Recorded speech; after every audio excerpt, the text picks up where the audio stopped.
All right, as a doctor and pediatrician, I really don't like to talk about politics at all. I just want to talk about health and help make you healthier regardless of where you are on the political spectrum. But days like this, it's really hard not to because politicians keep injecting themselves into healthcare when they should not be, where they have no place and no expertise to be making decisions, and yet they try to, and it hurts you, the patient.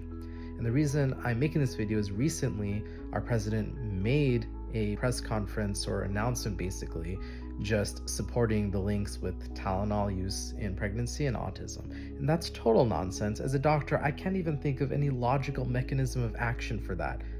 And also, there's just no scientific evidence to back that. And I actually hope Tylenol goes after them for defamation because there should be consequences to saying stuff like this that's actually going to hurt families. It's going to scare women from taking Tylenol when they may actually really need it. And there should be consequences for that. And of course, they also threw shade at vaccines. He talked about how, why do we pump so many, at once into babies so early? And yeah, there's reason for that. We give them as early as possible to protect babies, to give them the most protection at the earliest, most vulnerable stages of their life. He encouraged spreading out vaccines, and that's nonsense. Vaccines are not LSD. You don't microdose that stuff like you're at a rave just trying to prolong your buzz. Like, I'll do a little here and a little there. It does not work that way. When you spread out vaccines over multiple separate visits, say you have, instead of one visit to do all of them, you spread it out over 4 or 5, that's 4 or 5 separate times your baby can have a reaction versus just once. That's 4 or 5 separate times your baby is coming through a waiting room with sick children they're getting exposed to versus just once. And that waiting room might have measles now, thanks to the anti-vax movement. That's 4 or 5 times your baby's getting needles versus doing them all at once, which is more torturous.